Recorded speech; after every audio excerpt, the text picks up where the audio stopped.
السلام علیکم ورحمۃ اللہ تعالی وبرکاتہ۔ نحمده ونصلي ونسلم على رسوله الكريم اما بعد فاعوذ باللہ من الشیطان الرجیم بسم اللہ الرحمن الرحیم۔ ان اللہ وملائکتہ یصلون علی النبی یا ایھا الذین آمنوا صلوا علیہ وسلموا تسلیما۔ اللهم صل علی سیدنا ومولانا محمد معدن الجود والکرم وآلہ الکرام وابنہ الکریم وبارک وسلم صلاۃ وسلاما علیک یا رسول اللہ صلی اللہ تعالی علیہ وسلم۔ سورہ آل عمران آیت نمبر 28 کی تفسیر ہے۔ اللہ تبارک و تعالی ارشاد فرماتا ہے لا يتخذ المؤمنون الكافرين اولیاء من دون المؤمنین ومن يفعل ذلك فليس من الله في شيء الا ان تتقوا منهم تقاه ويحذركم الله نفسه والى الله المصير۔ مسلمانوں کو چھوڑ کر کافروں کو اپنا دوست نہ بنائیں، اور جو کوئی ایسا کرے گا تو اس کا اللہ سے کوئی تعلق نہیں مگر یہ کہ تمہیں ان سے کوئی ڈر ہو، یعنی کافروں سے کوئی ڈر ہو۔ اللہ تمہیں اپنے غضب سے ڈراتا ہے اور اللہ ہی کی طرف لوٹنا ہے، پلٹنا ہے۔ یہاں پہ جو فرمایا گیا کہ مسلمانوں کو ہی دوست بنانا چاہیے، مسلمانوں کو چھوڑ کر کافروں کو دوست نہیں بنانا چاہیے، اس کے بارے میں اس کا شان نزول بیان کرتے ہیں۔ اس کے پیچھے کا واقعہ حضرت عبادہ ابن صامت رضی اللہ تعالی عنہ نے جنگ احزاب کے موقع پر، جنگ احزاب یہ اسی کو جنگ خندق بھی کہا جاتا ہے، جس میں مدینہ منورہ کے ارد گرد ایک خندق کھودی گئی تھی، ایک گڈھا کھودا گیا تھا حضرت سلمان فارسی رضی اللہ تعالی عنہ کے مشورے سے۔ اور جنگ احزاب اس لیے کہا جاتا ہے، احزاب کا معنی ہوتا ہے لشکر، بہت سارے لشکر اس میں جمع ہو گئے، یعنی کفار کے ساتھ دوسرے بھی لوگ اس میں شامل ہو گئے تھے، کفار کی مدد کے لیے یہود و نصارہ بھی اس میں آ گئے تھے، تو یہ چیز تھی، اس لیے اس کو جنگ احزاب، یہودی آ گئے تھے ان کی مدد کرنے کے لیے۔ تو جنگ احزاب کے موقع پر سید دو عالم صلی اللہ علیہ وسلم سے حضرت عبادہ ابن صامت نے عرض کیا کہ میرے ساتھ 500 یہودی ہیں جو میرے حلیف ہیں، یعنی میرا ان کے ساتھ ایگریمنٹ ہوا ہے، یعنی ان کو مدد کی ضرورت پڑے تو میں ان کی مدد کروں گا، مجھے جب مدد کی ضرورت پڑے تو وہ میری مدد کریں گے، ایسا ہمارے درمیان معاہدہ ہوا، اور ہمارے دشمنوں کی ہمارے خلاف ایک دوسرے کی ہم مدد نہیں کریں گے، یعنی وہ ہمارے دشمنوں کی مدد نہیں کریں گے، ہم ان کے دشمنوں کی مدد نہیں کریں گے، اس طرح جو ہے معاہدہ ہوا کرتا تھا۔ تو حضرت عبادہ ابن صامت نے یہی بات کہی کہ 500 یہودیوں کے ساتھ میرا ایگریمنٹ ہوا ہے، میرا معاہدہ ہوا ہے، وہ میرے حلیف ہیں، میری رائے یہ ہے کہ میں دشمن کے مقابلے میں ان سے مدد حاصل کروں، یعنی 500 یہودیوں کو بلا لوں۔ تو اس پر یہ آیت کریمہ نازل ہوئی اور کافروں کو دوست اور مددگار بنانے کی ممانعت فرما دی گئی، یعنی ان سے مدد لینے سے اس آیت کریمہ میں منع فرما دیا گیا کہ کافروں کو مددگار نہ بنایا جائے اور کافروں کو دوست نہ بنایا جائے۔ کفار سے دوستی اور محبت ممنوع اور حرام ہے، انہیں رازدار بنانا، ان سے قلبی تعلق رکھنا ناجائز ہے۔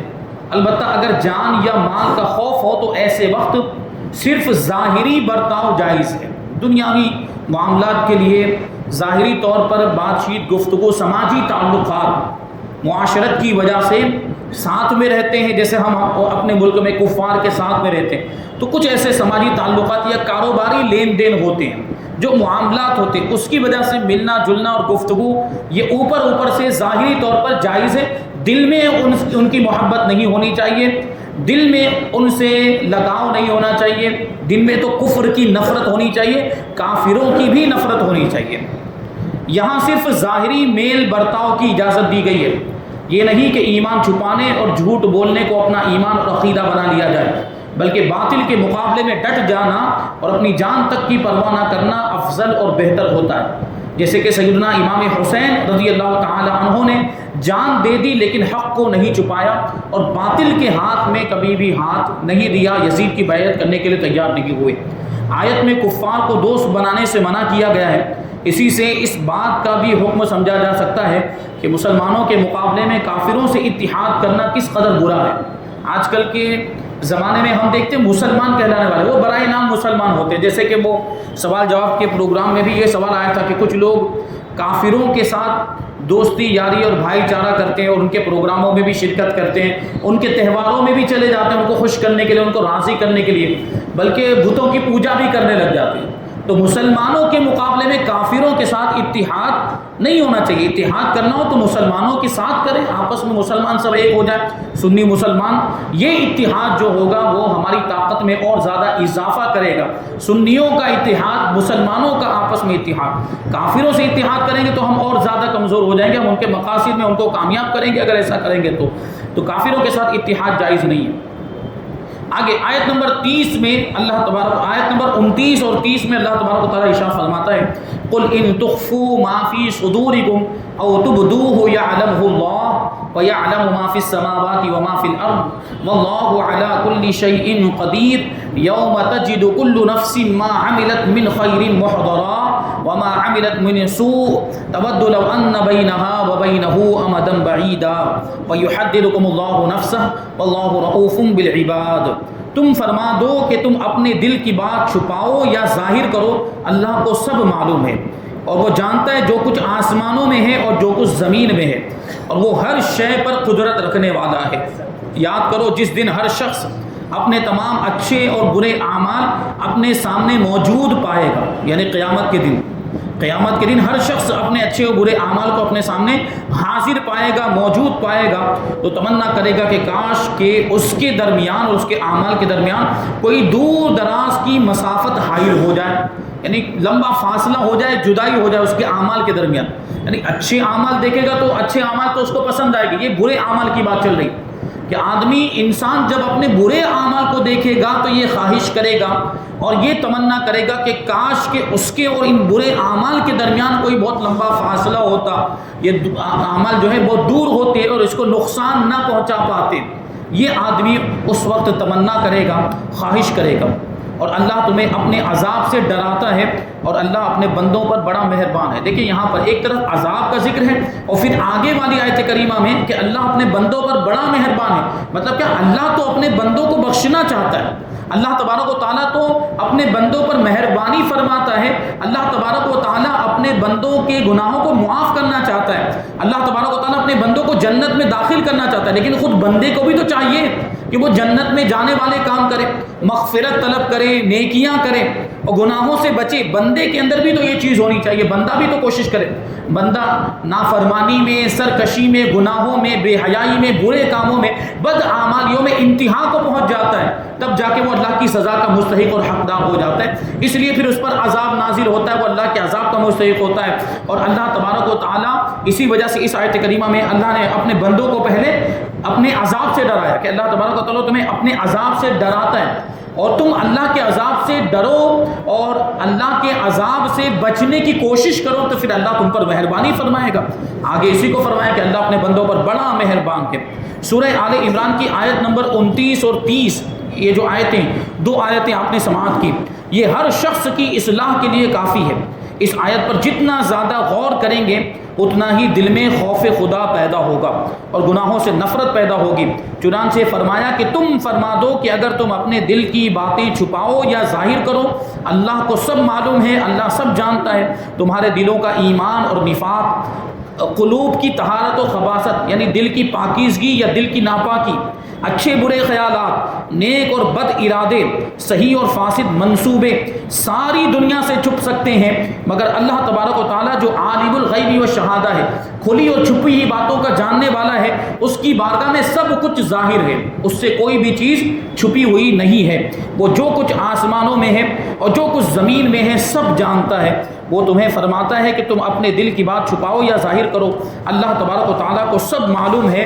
اور اس دن کو یاد رکھو جس دن ہر شخص اپنے تمام اچھے اور برے اعمال اپنے سامنے موجود پائے گا، خلوتوں جلوتوں میں کیے ہوئے اعمال یعنی لوگوں کے سامنے کیے ہوئے اعمال یا تنہائیوں میں کیے ہوئے اعمال، اور پہاڑوں، سمندروں، غاروں، گفاؤں، صحراؤں، جنگلوں میں، جزیروں میں اور کائنات کے کسی بھی کونے میں کیے گئے اعمال کا ایک ایک ذرہ آدمی کے سامنے موجود ہوگا۔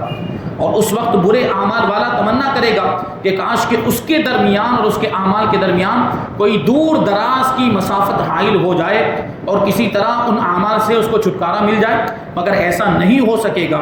آیت مبارکہ کے حوالے سے سلف صالحین کے طرز عمل کی ایک جھلک دیکھنے کے لیے، ملاحظہ کرنے کے لیے یہ واقعات آپ سنیں کہ سلف صالحین اور بزرگان دین کا طریقہ کیا تھا، ان کے دل میں خدا کا خوف کیسا ہوا کرتا تھا، اور وہ اپنا محاسبہ کیسے کرتے تھے، یعنی اپنے اعمال کا جائزہ لیتے کہ میں نیک اعمال کر رہا ہوں یا میں برے اعمال کر رہا ہوں، میں جنت میں جانے کا حقدار ہوں بھی کہ نہیں، یا مجھے جہنم میں پھینک دیا جائے گا۔ وہ محاسبہ کرتے تھے، اپنا جائزہ لیتے، اور ان کے دل میں خدا کا خوف ہوتا تو وہ برائیوں سے بچ جاتے تھے اور زیادہ سے زیادہ نیک کام کرتے، اللہ کو راضی کرنے کی کوشش کرتے تھے۔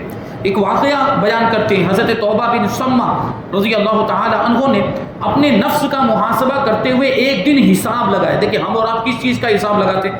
روپیے پیسے کا حساب لگاتے، مال تجارت کا حساب لگاتے، کتنا مال بکا کتنا باقی، یہ سب ہم حساب لگائیں گے، کتنا خرچہ ہوا گھر والوں پر، کتنا خرچہ ہو گیا وغیرہ وغیرہ، ہم اور آپ اس چیز کا حساب۔ لیکن اللہ والے کس چیز کا حساب لگاتے ہیں؟ وہ دیکھیں انہوں نے ایک دن کا حساب لگایا تو ان کی عمر 60 سال تھی، 60 سال یعنی 60 ایئرز۔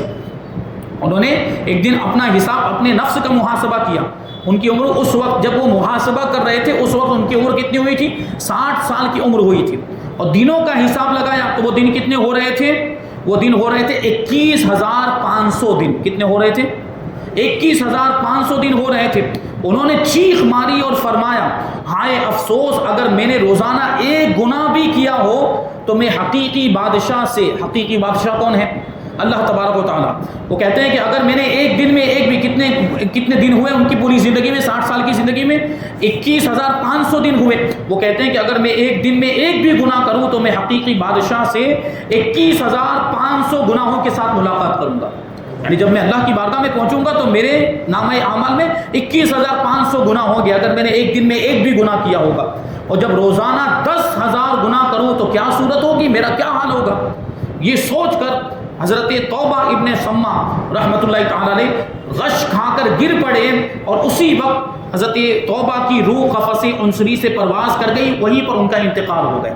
ایسا خوف ان کے دل میں ہوا کرتا تھا، خدا کے خوف سے اس طرح وہ لرزہ بر اندام ہو جایا کرتے، اپنے اعمال کو یاد کر کے، اپنے گناہوں کو یاد کر کے اس طریقے سے وہ اپنے نفس کا محاسبہ کرتے تھے، اور خدا کے خوف سے کبھی وہ بے ہوش بھی ہو جاتے اور کبھی روح بھی پرواز کر جایا کرتی تھی۔ یہ واقعہ جو ہمیں اس سے سبق حاصل کرنا چاہیے۔ دیکھیں انہوں نے تو ایک گناہ کی بات کی، ہم اور آپ تو دیکھیں ہمارا آپ کا معاملہ کیا، ہم تو سر سے لے کر پاؤں تک گناہوں میں ڈوبے ہوئے ہیں۔ ہم روزانہ ایک دن میں پتہ نہیں کتنے گناہ کر لیتے ہیں، اللہ محفوظ رکھے، اللہ بچائے۔ لیکن ہم اگر اپنا محاسبہ کریں، ہم سوچیں کہ آج تک ہماری زندگی میں کتنے سال گزرے، کتنے دن گزرے ہیں، اور ان دنوں کے حساب سے ہم ایک دن کے 5 گناہ بھی مان کر چلیں تو کتنے گناہ ہو جائیں گے۔ اتنے سارے گناہوں کے ساتھ اللہ کی بارگاہ میں حاضری ہوگی تو ہم اللہ کی بارگاہ میں کیا جواب دیں گے، کون سا منہ لے کر جائیں گے؟ اتنے سارے گناہوں کا انبار لگا ہوا ہوگا۔ اس لیے ان واقعات سے سبق حاصل کرتے ہوئے ہمیں اپنے گناہوں سے مغفرت طلب کرنی چاہیے، اپنے گناہوں کی معافی اللہ کی بارگاہ میں مانگنی چاہیے، اور گناہوں سے بچنے کی کوشش کرنی چاہیے، توبہ کرنی چاہیے، اور زیادہ سے زیادہ نیکیوں کے کام کرنے چاہیے۔ اور پھر یہ بھی ایسا نہیں بندہ انسان یہ خطا کا پتلا ہے، اس سے غلطی ہو جاتی، گناہ ہو جاتے، لیکن اللہ تبارک و تعالیٰ کو ایسا بندہ پسند ہے کہ گناہ ہو جائے تو فوراً وہ گناہ سے توبہ کر لے، اس سے اگر گناہ ہو جائے تو گناہ پر شرمندہ ہو اور اس گناہ سے فوراً وہ توبہ کرے، اللہ کی بارگاہ میں معافی مانگے۔ ایسے بندے اللہ تبارک و تعالیٰ کو بہت پسند ہیں۔ ایسے بندے جو گناہوں پر اڑ جاتے ہیں، جو گناہوں سے معافی نہیں مانگتے، گناہوں پر جن کو کوئی شرمندگی نہیں ہوتی، گناہوں کو جو اپنی عادت بنا لیتے ہیں، وہ اللہ کی بارگاہ میں بہت ہی برے ہیں اور وہ اللہ کے عذاب کے حقدار اور مستحق ہیں۔ ایسے بندوں سے اللہ تبارک و تعالیٰ ناراض ہوتا ہے۔ تو انسان سے گناہ ہوتا ہے، انسان سے گناہ کے کام ہو جاتے ہیں، سرزد ہو جاتے ہیں گناہوں کے کام، تو کرنا کیا چاہیے؟ جیسے ہی ہم سے گناہ کا کام ہو جائے اور ہم کو احساس ہو کہ ہم سے غلط کام ہو گیا، فوراً شرمندگی کا احساس ہو اور ساتھ ہی ساتھ اس پر ہم اللہ کی بارگاہ میں معافی طلب کریں، مغفرت طلب کریں، توبہ کریں، تو اللہ تبارک و تعالیٰ ہمارے گناہ کو بھی معاف کر دے گا اور توبہ کی برکت سے ہمارے مقام و مرتبے کو بھی بلند فرمائے گا۔ ایک واقعہ دیکھیں توبہ کے تعلق سے اور خوف خدا کے تعلق سے بیان کرتے ہیں۔ ایک شخص کسی عورت پر فریفتہ ہو گیا، کسی عورت پر فدا ہو گیا، اس کا عاشق ہو گیا. جب وہ عورت کسی کام کے لیے قافلے کے ساتھ سفر پر روانہ ہوئی تو یہ آدمی بھی اس کے پیچھے پیچھے چل دیا. جب جنگل میں پہنچ کر سب لوگ سو گئے، کیونکہ رات کے وقت عام طور پر پرانے زمانے میں جب قافلے سفر کیا کرتے تھے تو رات کے وقت کہیں پر پڑاؤ کرتے، رات میں سفر نہیں کرتے تھے. رات میں سفر کرنا یہ خطرے والا ہوا کرتا تھا، تو اس لیے رات میں وہ کہیں پہ پڑاؤ ڈال دیتے تھے. تو جب جنگل میں وہاں پڑاؤ ڈالنے کے بعد سب لوگ سو گئے تو اس آدمی نے اس عورت سے اپنا حال دل بیان کیا. یعنی وہ اس عورت کے پاس گیا رات میں جب سب سو گئے تھے پورے قافلے والے، اور اس نے اپنی حالت بیان کی کہ میں تو ان سے محبت کرتا ہوں، اور اس سے وصال کی خواہش ظاہر کی. یعنی مطلب کیا ہوا کہ وہ اس کے ساتھ منہ کالا کرنا چاہتا ہے.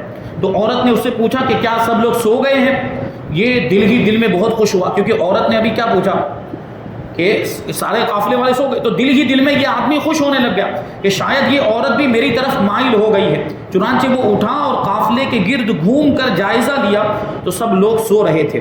واپس آ کر اس نے عورت کو بتایا کہ ہاں سب لوگ سو گئے ہیں. یہ سن کر وہ عورت کہنے لگی کہ اللہ تبارک و تعالیٰ کے بارے میں تم کیا کہتے ہو؟ اللہ تبارک و تعالیٰ کے بارے میں تمہارا کیا خیال ہے؟ کیا وہ بھی اس وقت سو رہا ہے؟ یعنی قافلے والے تو سو رہے ہیں لیکن پروردگار تو کبھی سوتا نہیں، اس کو نہ نیند آتی نہ اونگ آتی ہے، پروردگار سونے سے پاک ہے.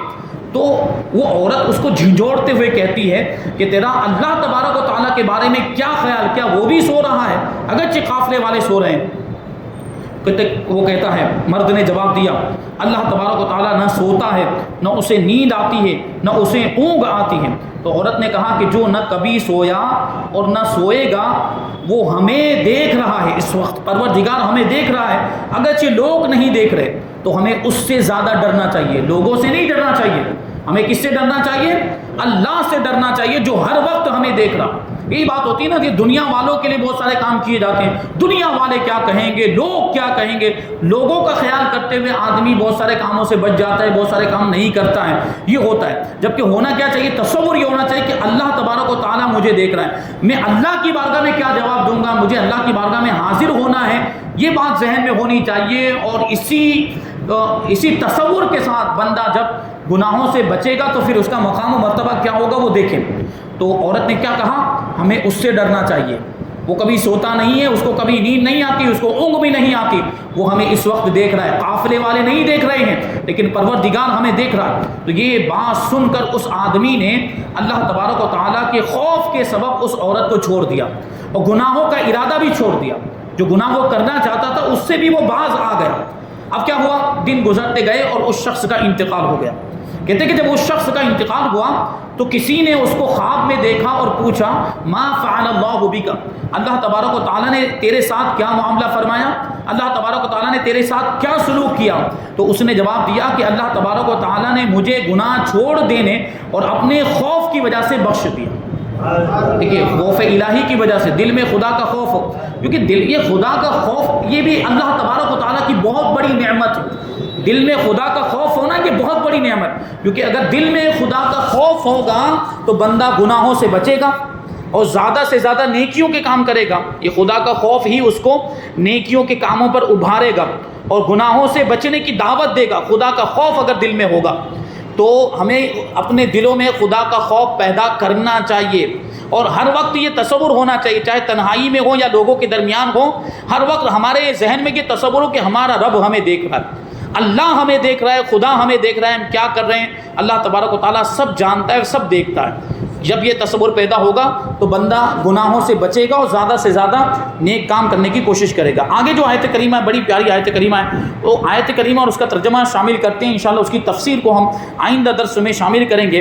کیا ہے آیت کریمہ؟ آیت نمبر 31. اللہ تبارک و تعالیٰ ارشاد فرماتا ہے، قل ان کنتم تحبون اللہ فاتبعونی یحببکم اللہ ویغفر لکم ذنوبکم واللہ غفور رحیم. اے حبیب تم فرما دو کہ اے لوگو اگر تم اللہ سے محبت کرتے ہو تو میرے فرما بردار بن جاؤ. یعنی اللہ تبارک و تعالیٰ اپنے حبیب سے کہلوا رہا ہے کہ محبوب لوگوں سے یہ کہہ دو کہ اگر اللہ سے محبت کرتے ہو، یعنی اللہ سے محبت کا دعویٰ کرتے ہو تو میری اتباع کرو. میری اتباع کرو گے تو حقیقت میں پھر تمہارا جو اللہ سے محبت کرنے کا دعویٰ وہ سچا ہے.